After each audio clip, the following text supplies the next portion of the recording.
Cette vidéo vous propose de créer des cartes de course d'orientation de type Shaker à l'aide du logiciel PhotoFiltre 7 qui est un logiciel gratuit qui fonctionne sous Windows.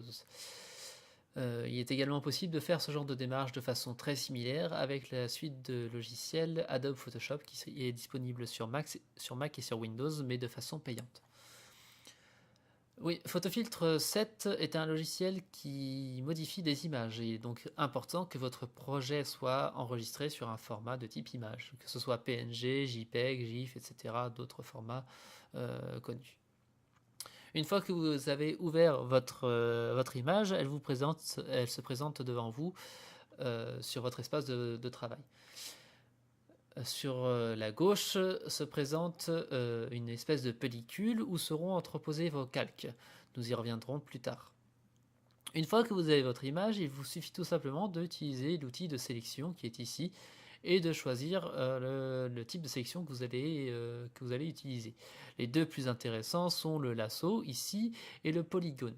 Le polygone, je vais l'utiliser, s'utilise tout simplement en cliquant aux différents angles sur lesquels votre sélection sera basée. Donc là, je vais sélectionner différents angles et terminer ma sélection en cliquant à peu près au niveau du départ.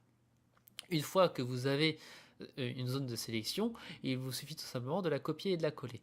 Donc soit vous faites clic droit, copier-coller, soit vous faites CTRL-C, CTRL-V comme je vais le faire, hop, et à gauche apparaît un second calque. Ce calque, c'est ce que vous avez sélectionné de la première image et qui est extrait et qui forme une seconde image. Pour l'avoir uniquement, il vous suffit de faire un clic droit et de cliquer sur visible et vous ne seront visibles que les autres calques. Là, il n'y en a qu'un seul, donc on peut voir ce que j'ai sélectionné en premier. Donc là, ce que je vais faire tout simplement, c'est que je vais sélectionner différentes zones. Donc là, je vais utiliser le lasso, j'ai à cliquer une fois et dessiner la forme, c'est plus libre. Toc, et terminer ma sélection. Réitérer l'opération CTRL-C, CTRL-V. Ensuite, je reviens sur l'image de base pour reprendre l'outil de sélection et on va sélectionner par exemple de la balise 2 jusqu'à la balise 3. Hop, terminé. Je ne vais pas faire la sélection sur toutes les balises. Vous avez compris le principe. CTRL-C, CTRL-V et j'ai un troisième calque qui s'affiche. Une fois que vous avez fermé tous vos calques, donc une fois que vous avez sélectionné toutes les images que vous voulez conserver, faites clic droit sur l'image principale et retirez l'aspect visible. Vous n'avez uniquement ce que vous avez copié-collé. Cliquez sur le deuxième outil, bon il est sélectionné de base, qui est l'outil de gestion des calques. Et ensuite vous pouvez tout simplement cliquer sur les calques et les déplacer. Une fois que vous avez envie de modifier leur taille, leur rotation, il vous suffit tout simplement de faire clic droit et de cliquer sur transformation paramétrée. Vous avez ici qui s'affiche deux jauges ici qui permettent de modifier l'angle, donc la rotation tout simplement, on va mettre 50 degrés, et l'échelle qui est la taille, 77%. Pof. Une fois que vous avez sélectionné, vous cliquez sur OK, il y aura une petite opération et ça va s'effectuer. Hop, je vais modifier également celui-ci, transformation paramétrée. Celui-là, on va le changer, on va mettre aller à moins 86 degrés et celui-là, on va l'agrandir, hop, 138%.